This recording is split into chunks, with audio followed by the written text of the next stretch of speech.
इस वीडियो में आपको क्लास 12 फिजिकल एजुकेशन सब्जेक्ट का सोल्ड पेपर देखने को मिलेगा।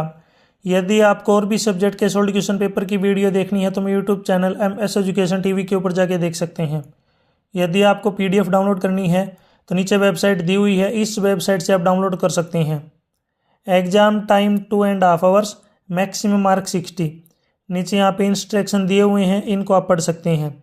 इसमें बताया गया है टोटल कितने क्वेश्चन है और कौन सा क्वेश्चन कितने मार्क्स का है। सबसे पहले देखिए section A, first question, CWSN का पूर्ण रूप क्या है? तो इसकी फुल फॉर्म है children with special need. Option A right है। यहाँ पे आप इंग्लिश में देख सकते हैं children with special need, option A right है। क्वेश्चन 2, यदि लीग टूर्नामेंट में 9 टीमें भाग ले रही हैं तो खेले जाने वाले मैचों की कुल संख्या होगी कितनी होगी? तो इसके लिए फॉर्मूला है n × n-1 divide by 2। n है 9 × 9 - 1 डिवाइड बाई 2। 9 में से 1 को माइनस करेंगे 8 डिवाइड बाई 2, 2 से काटेंगे इसको 4 पे, 4 और 9 की मल्टीप्लाई होती है 36। तो इसमें टोटल जो मैच होंगे 36। Question 2 right answer option B. Question 3, tournament वित्त समिति का मुख्य कार्य है? तो इसका मुख्य कार्य है टूर्नामेंट का बजट तैयार करना, ऑप्शन डी राइट है। क्वेश्चन 4, न्यूटन के गति का तीसरा नियम है क्रिया और प्रतिक्रिया का नियम, ऑप्शन डी राइट है। इंग्लिश में यहाँ पे आप पढ़ सकते हैं law of action and reaction. Question 5, वह रोग जिसमें हड्डियों के कमजोर होने से हड्डियां टूटने का खतरा बढ़ जाता है उसको बोलते हैं ऑस्टियोपोरोसिस, ऑप्शन सी राइट है। क्वेश्चन 6, दिए गए आसन की पहचान कीजिए, कौन सा आसन ये आपको बताना है? तो ये है मकरासन, ऑप्शन डी राइट है। क्वेश्चन 7, स्मृति मंदाना डैश खेल से संबंधित है? ये क्रिकेट से संबंधित है, याद रखना ये क्रिकेट से संबंधित है। आप मुझे कमेंट सेक्शन में बताएंगे सानिया मिर्जा किस खेल से संबंधित है? सानिया मिर्जा किस खेल से संबंधित है? कमेंट सेक्शन में इसका आंसर जरूर दें। क्वेश्चन 8, विश्व पैरा ओलंपिक चैंपियनशिप 2025 भारत के डैश शहर में आयोजित की गई थी? तो ये हुई थी नई दिल्ली, इसका राइट आंसर है नई दिल्ली, इंग्लिश में न्यू दिल्ली। क्वेश्चन 9, घुड़सवारी करने से डैश आसन विकृति ठीक होती है? तो इससे इससे राइट आंसर है काइफोसिस।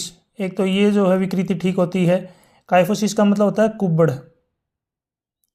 कुब्बड़, एक तो ये ठीक होती है। दूसरा आप कह सकते हैं घुटने टकराना।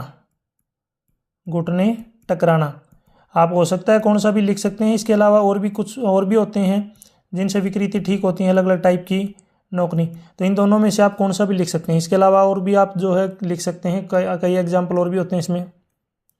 10 का देखिए, किस विटामिन की कमी से पुरुषों में नपुंसकता और महिलाओं में बांझपन हो सकता है? तो विटामिन ई की कमी से, याद रखना vitamin E. Question 11, sit and reach test द्वारा शरीर की किस क्षमता को मापा जाता है? लचीलापन। इंग्लिश में इसको बोलते हैं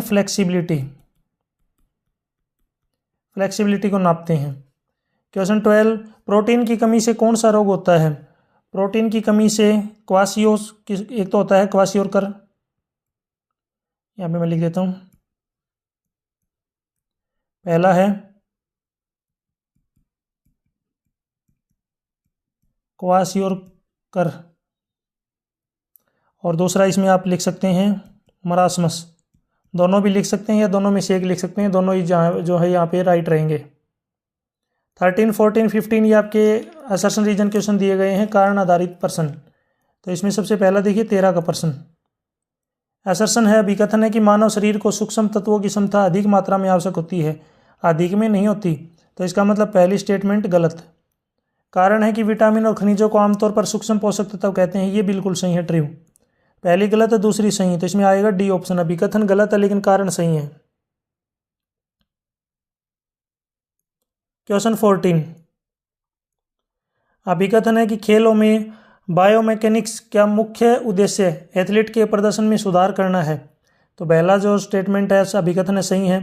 कारण है कि बायोमैकेनिक्स एथलीट की उचित तकनीक और उपकरणों को अधिक प्रभावी ढंग से उपयोग करने में मदद करता है, ये भी सही है और ये करेक्ट एक्सप्लेनेशन है। तो इसमें आएगा अभिकथन और कारण दोनों सही है। कारण अभिकथन का सही व्याख्या करता है।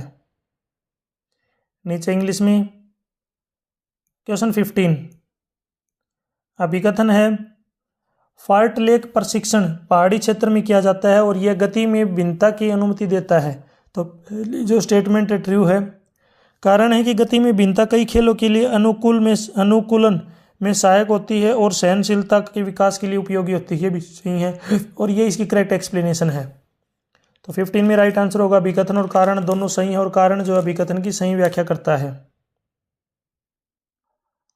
सेक्शन बी में देखिए यहाँ पे क्वेश्चन 16 इंट्राम्यूरल टूर्नामेंट से आपका क्या अभिप्राय और इसी के अथवा में है मधुमेह क्या है। इनका आंसर आपको मेरी वेबसाइट में मिल जाएंगे, वहाँ पे जाके देख सकते हैं। 17 संतुलित आहार क्या है। संतुलित आहार के विभिन्न घटकों के नाम बताइए। इसी की ओर में कॉम्बिनेशन टूर्नामेंट के विभिन्न प्रकारों के नाम बताइए। 18 बीएमआई क्या है और बीएमआई का जो है गणना का सूत्र लिखिए। आप मुझे कमेंट सेक्शन में बीएमआई की फुल फॉर्म बताएंगे, इसकी फुल फॉर्म क्या होती है। कमेंट सेक्शन में इसका आंसर जरूर दें। 19 एक खेल प्रशिक्षक को प्राथमिक चिकित्सा का ज्ञान होना क्यों आवश्यक है। 20 खेल प्रदर्शन को बढ़ाने के लक्ष्य निर्धारण क्यों आवश्यक है। 21 आइसोकाइनेटिक व्यायाम से क्या अभिप्राय है। सेक्शन सी 22 अभिप्रेरणा को परिभाषित कीजिए। अभिप्रेरणा के विभिन्न प्रकारों का वर्णन कीजिए। 23 नॉकआउट टूर्नामेंट क्या है। नॉकआउट टूर्नामेंट के लाभ लिखिए। इसी की ओर में अस्थमा क्या है। योग किस प्रकार अस्थमा के उपचार में सहायक है। 24 विशेष आवश्यकता वाले बच्चों के लिए नियमित शारीरिक गतिविधियों को शामिल करने के लाभ पर प्रकाश डालिए। इसी के ओर में भारत में महिलाओं की खेलों में कम भागीदारी के कोई 3 कारणों का वर्णन करें। 25 50 मीटर गति प्रशिक्षण का उद्देश्य स्पष्ट करते हुए इसकी प्रक्रिया का वर्णन करें। 26 घर्षण बल क्या है। यह किसी खिलाड़ी के खेल प्रदर्शन को बेहतर करने में किस प्रकार सहायक है। 27 घुटने टकराना से क्या अभिप्राय है। इसके कारणों की व्याख्या करें।